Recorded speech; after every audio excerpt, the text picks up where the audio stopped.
Hello ladies and gentlemen, Captain Shaq here, and welcome to Halo History and Lore. This is a series I'm producing that's all about diving into my love for the Halo universe. The last episode was all about the first game in the Halo timeline, Halo Wars. This episode is focused solely on the history and lore of the most elite group of soldiers in the UNSC, the Spartans.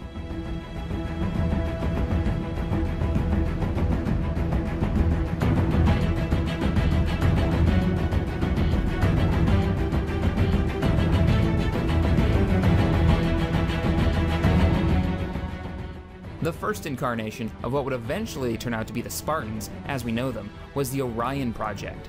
Originally funded and ran by the Office of Naval Intelligence, the aim of Orion was to create the most powerful human soldiers yet using bioengineering. Candidates for the Orion Project were all volunteers from the armed forces. These handful of candidates went through rigorous testing and multiple augmentations throughout the duration of the project. However, the results weren't as impressive as expected, and the candidates were returned to their regular chains of command, and the project was shut down. 170 years later, the colonial military administration decided to relaunch the Orion Project, this time learning from previous attempts, and using the advancements in bioengineering mixed with mechanically augmenting their soldiers in an attempt to make super soldiers deploy behind enemy lines where they would quell the insurgency mentioned in the previous video. The headquarters for the Orion Project was one of the many orbital docks on Reach, a very important location in the Halo lore. This project would later be known as the Spartan 1 Project. This iteration of the project used volunteer military special forces using advanced indoctrination and biological augmentation techniques. After a grueling series of physical and mental tests, the first batch of soldiers, 165 in total, were ready for deployment. One member everyone should remember is Sergeant Major Avery Jr. Johnson. Man, here's where we show those split-chin, squid-head sons of bitches that they could not have picked a worse enemy than the human race. We are going to blow the hell out of those dumb bugs until we don't have anything left to shoot them with. And then we are going to strangle them with their own living guts. Am I right, Marines? Sir, yes, sir! In 2494, the Secessionist Union executed a series of attacks on Iridius II, resulting in a large number of deaths and kidnappings of civilian and government officials. In response, the UNSC launched Operation Charlemagne. This was the first operational deployment of the Spartan Ones, and they scored a decisive victory and emerged from the battle with only a single casualty. Not only did they win, they did it without being seen, thereby fueling a range of conspiracy theories and media speculation that would continue for decades. Though the Spartans were effective, the high cost of the project proved too great, leading to its closure. At the time, the UNSC thought the insurrection wasn't going to last, but by 2506, the small special forces group trying to combat it were being completely overwhelmed. With the insurrectionist attacks becoming much more serious, the UNSC had to step up their efforts. In comes Dr. Catherine Halsey. Dr. Halsey. Of OD Section 3, with a plan to start the Spartan 2 project. Unlike the former Orion projects, the Spartan 2 project was considered extremely unethical due to its subjects being abducted children scouted out by Halsey, flash cloned and replaced. It should be noted that due to the flash cloning process, these replacements failed after a few years. Spartan 2s would end up being the most valuable asset the UNSC had under its command during the war with the Covenant, literally saving the human race. Armed with an entire childhood of military training as a team, augmented with the latest bioengineering and mechanical augmentation, not to mention Dr. Halsey's side project, the icon of the Halo franchise, and hell, the icon of the Xbox, the Mjolnir armor. Originally, the Spartan 2 project was supposed to have 300 trainees. With funding cuts and lack of suitable candidates, the number dropped to 150, which was further dropped even more because of funding cuts down to 75 children, which ranged between the ages of 5 and 6, that would be put through the best training humanity has to offer, pushing them to their limits and beyond. Their training was complemented with high-level education, which include mathematics, science, physics, reading, writing, military tactics, all being overseen by Chief Petty Officer Mendez. Although his training methodology was tough and even brutal in some regards, he always instilled discipline, honor, and respect into the Spartans. He taught the Spartans how to kill, but at the same time, he taught them the difference between right and wrong.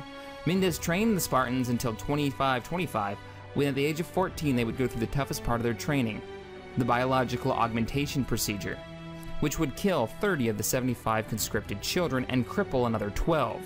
The others would wash out of the Spartan 2 program.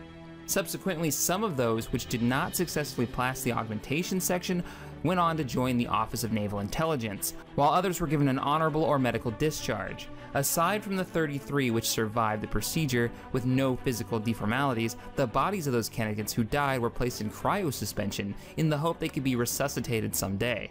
It'd be interesting to see a future Halo game based on those frozen candidates. The Human Covenant War marked a change in the objectives of the Spartan program, where the Spartans were now forced into battle against a superior opponent, the Covenant. This new threat accelerated the Spartans' training into the final phase. The Spartans would be the first major UNSC response to the alien threat. The Spartans would prove highly effective against all threats. Their heroic rearguard delaying actions saved countless human lives from the genocidal Covenant onslaught. Their prowess was well known in the Covenant, who became to fear the Spartans as demons. In 2547, the Spartan program was revealed to the public in an effort to boost morale among the UNSC. Inevitably, the already small number of Spartan 2s dwindled as casualties were sustained.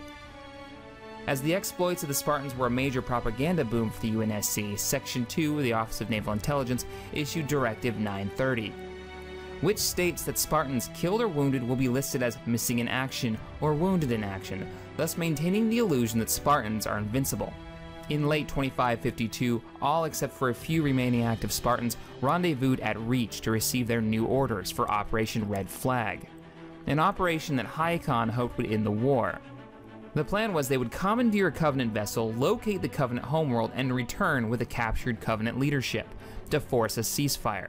The artificial intelligence construct Cortana, carried within John 1:17's Mark V Volnar armor, would serve as the Strike Force hacker and technological specialist. However, all preparations were interrupted and subsequently canceled by the Covenant's invasion of Reach, the Spartans' home world where they were raised and trained.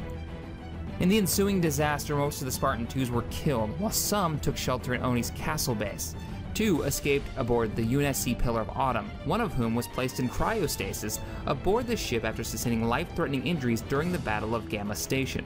The Pillar of Autumn would soon arrive at the ring that we all know as Halo, and the beginning of Halo Combat Evolved would start, which, the fall of Reach, leading into Halo Combat Evolved, is the topic of our next video. Alright, well, if you enjoyed this video, hit that thumbs up button, subscribe to this channel for more gaming goodness, and as always, thanks for watching. I will see you guys next time.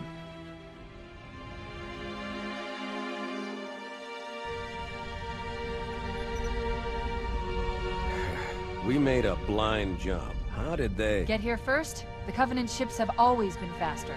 As for tracking us all the way from Reach, at light speed my maneuvering options were limited. We were running dark, yes? Until we decelerated, no one could have missed the hole we tore in subspace. They were waiting for us on the far side of the planet. So, where do we stand? Our fighters are mopping up the last of their recon picket now, nothing serious.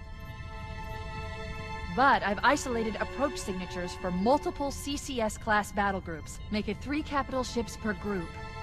And in about 90 seconds, they'll be all over us. Well, that's it then. Bring the ship back up to Combat Alert Alpha. I want everyone at their stations. Everyone, sir? Everyone.